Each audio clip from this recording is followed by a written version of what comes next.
श्रीमन्नारायण नारायण हरि हरि, भजमन नारायण नारायण हरि हरि। प्रभु की लीला न्यारी न्यारी, हरि हरि बोलो नारायण नारायण हरि हरि। जय श्री हरि, जय लक्ष्मीपति नारायण की जय। ओम नमः शिवाय। नमस्कार दोस्तों, राधे राधे। स्वागत है आपका मेरे इस चैनल माँ धर्मगंगा में। आज हम बृहस्पतिवार व्रत की कथा सुनेंगे। कथा के अनुसार भारतवर्ष में एक प्रतापी राजा राज्य करता था। वह नित्य गरीबों और ब्राह्मणों की सहायता करता था। यह बात उसकी रानी को अच्छी नहीं लगती थी। वह न गरीबों को दान देती, न ही भगवान का पूजन किया करती थी और राजा को भी दान देने से मना किया करती थी। एक दिन राजा शिकार खेलने को गए तो रानी महल में अकेली थी। उसी समय बृहस्पति देव साधु के वेश में राजमहल में भिक्षा के लिए गए और भिक्षा मांगी तो रानी ने भिक्षा देने से इनकार किया और कहा, हे साधु महाराज, मैं दान पुण्य से तंग आ गई हूँ। मेरा पति सारा धन लुटाते रहता है। मेरी इच्छा है कि हमारा सब धन नष्ट हो जाए, फिर ना रहेगी बांस न बजेगी बांसुरी। साधु ने कहा, हे देवी, तुम बड़ी विचित्र हो। धन संतान तो सभी चाहते हैं, पुत्र और लक्ष्मी तो पापी के घर भी होने चाहिए। यदि तुम्हारे पास अधिक धन है तो भूखों को भोजन कराओ, प्यासों के लिए प्याव बनवाओ, मुसाफिरों के लिए धर्मशाले खुलवाओ। जो निर्धन अपनी कुंवारी कन्याओं का विवाह नहीं कर सकते उनका विवाह करा दो। ऐसा और कई काम करो जिनके तुम्हारा यश परलोक में फैले। परंतु रानी पर उस उपदेश का कोई प्रभाव न पड़ा। वह बोली, महाराज, आप मुझे कुछ न समझे। मैं ऐसा धन नहीं चाहती जो हर जगह बांटती फिरूं। साधु ने उत्तर दिया, यदि तुम्हारी ऐसी इच्छा है तो तथास्तु। तुम ऐसा करना, बृहस्पति को घर पीली मिट्टी से अपना सर धोना, घर को लीपना, स्नान करना, भट्टी चढ़ाकर कपड़े धोना। ऐसा करने से आपका सारा धन नष्ट हो जाएगा। इतना कहकर साधु महाराज वहां से चले गए। साधु के अनुसार कई बातों पर पूरा करते हुए रानी को केवल 3 बृहस्पति वही बीते थे। उसकी समस्त धन नष्ट हो गई। भोजन के लिए राजा का परिवार तरसने लगा। एक दिन राजा ने रानी से बोला, हे रानी, तुम यहीं रहो, मैं दूसरे देश को जाता हूँ, क्योंकि यहाँ पर कोई मुझे काम नहीं देगा, इसलिए मैं छोटा कार्य नहीं कर सकता। ऐसा कहकर राजा प्रदेश चला गया। वहाँ वह जंगल से लकड़ी काट कर लाता और शहर में बेचता। इस तरह वह अपना जीवन व्यतीत करने लगा। इधर राजा के प्रदेश जाते रानी और दासी दुखी रहने लगी। एक बार जब रानी और दासी को 7 दिन तक बिना भोजन के रहना पड़ा तो रानी ने अपनी दासी से कहा, हे दासी, पास ही नगर में मेरी बहन रहती है, वह बड़ी धनवान है, तो उसके पास जा और कुछ ले आ ताकि थोड़ा बहुत गुजर बसर हो जाए। दासी रानी की बहन के पास गई। उस दिन गुरुवार था और रानी की बहन उस समय बृहस्पति व्रत की कथा सुन रही थी। दासी ने रानी की बहन को अपना रानी का संदेश दिया, लेकिन रानी की बड़ी बहन ने कोई उत्तर नहीं दिया। जब दासी को रानी के बहन से कोई उत्तर न मिला तो वह बहुत दुखी और क्रोध भी आया। दासी ने वापस आकर रानी को सारी बात बता दी। सुनकर रानी ने अपने भाग्य को कोसा। उधर रानी की बहन ने सोचा, मेरी बहन की दासी आई थी, परंतु मैंने उससे कुछ नहीं बोला, इससे वह दुखी हुई होगी। कथा सुनकर और पूजन समाप्त करके वह अपनी बहन के घर आई और कहने लगी, हे बहन, मैं बृहस्पतिवार का व्रत कर रही थी। तुम्हारी दासी मेरे घर आई थी, परंतु जब तक कथा होती है तब तक न उठते और न ही बोलते हैं, इसलिए मैं नहीं बोली। कहो दासी क्यों गई थी? रानी बोली, बहन, तुमसे क्या छुपा, हमारे घर में खाने तक को अनाज नहीं है। ऐसा कहते कहते वह रोने लगी। उसने दासी समेत पिछले 7 दिनों तक भूखे रहने की बात अपनी बहन को बताया। रानी की बहन बोली, देखो, भगवान बृहस्पति देव की मनोकामना से तुम्हारे घर में कुछ रखा हो। पहले तो रानी को विश्वास नहीं हुआ, पर बहन के आग्रह करने पर उसने अपनी दासी को अंदर भेजा तो उसे सचमुच अनाज से भरा एक घड़ा मिला। यह देखकर दासी को बड़ी हैरानी हुई। दासी रानी से कहने लगी, हे रानी, जब हमको भोजन नहीं मिलता तो हम व्रत ही तो करते हैं, इसलिए क्यों न इस व्रत और कथा की विधि पूछ ली जाए ताकि हम भी व्रत कर सकें। तब रानी ने अपने बहन से बृहस्पति व्रत के बारे में पूछा। उसकी बहन ने बताया, बृहस्पतिवार के व्रत के दिन चने की दाल और मुनक्का से विष्णु भगवान का केले की जड़ में पूजन करें तथा दीपक जलाएं, व्रत कथा सुने और पीला भोजन ही करें। इससे बृहस्पति देव प्रसन्न होते हैं। व्रत और पूजन विधि बताकर रानी की बहन अपने घर को लौट गई। 7 दिन के बाद गुरुवार आए तो रानी और दासी ने व्रत रखा। घुड़साल से जाकर चना और गुड़ ले आई और उससे फिर केले की जड़ तथा विष्णु भगवान का पूजा किया।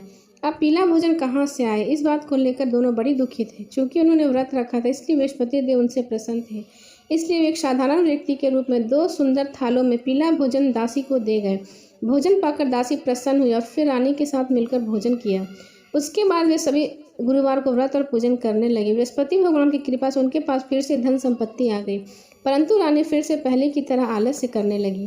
तब दासी बोली, देखो रानी, तुम पहले भी इस प्रकार आलस्य करती थी। तुम्हें धन रखने में कष्ट होता था, इस कारण सभी धन नष्ट हो गया। अब जब भगवान बृहस्पति की कृपा से हमें धन मिला है तो तुम्हें फिर आलस होता है। रानी को समझाते हुए दासी कहती है कि बड़ी मुसीबतों के बाद हमने धन पाया है, इसलिए हमें दान पुण्य करना चाहिए और धन को शुभ कार्यों में खर्च करना चाहिए, जिससे तुम्हारा कुल का यश बढ़ेगा, स्वर्ग की प्राप्ति होगी, पितृ प्रसन्न होंगे।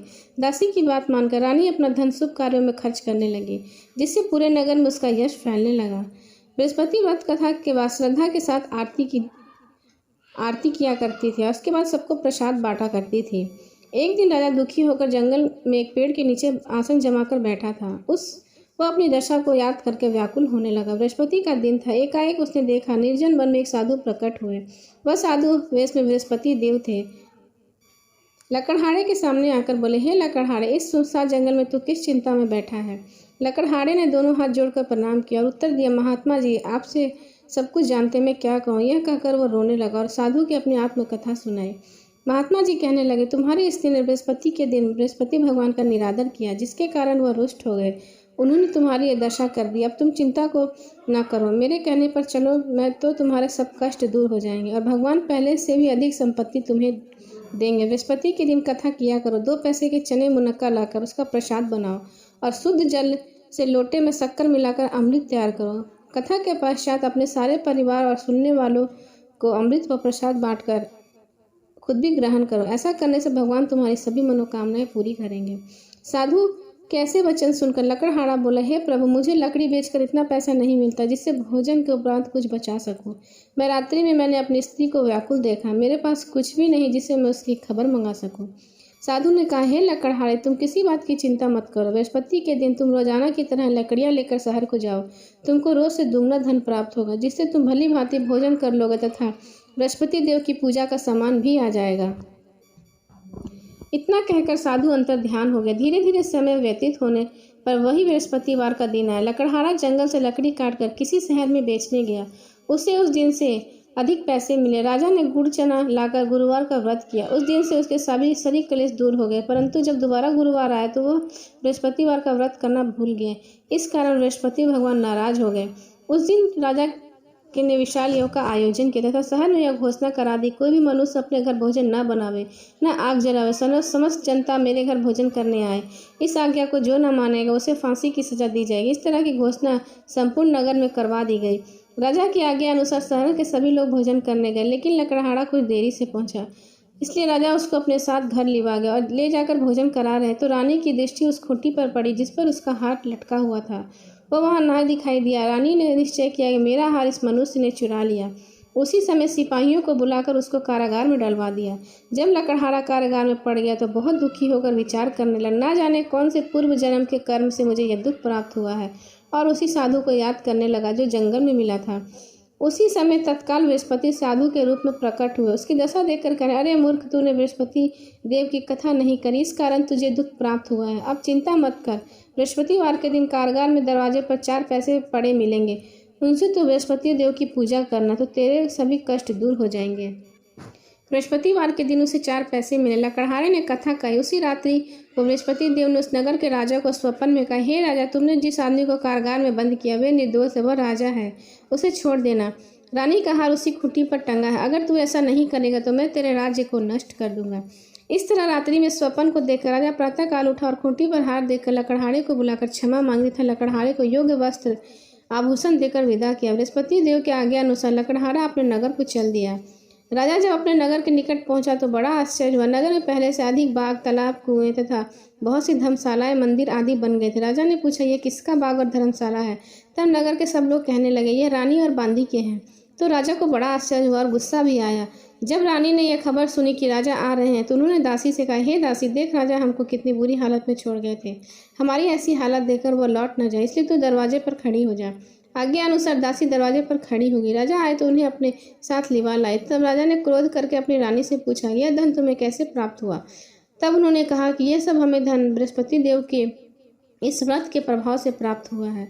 राजा ने निश्चय किया कि 7 रोज बाद तो तब सभी बृहस्पति देव का पूजन करते, परंतु मैं प्रतिदिन दिन में 3 बार कहानी तथा रोज व्रत किया करूँगा।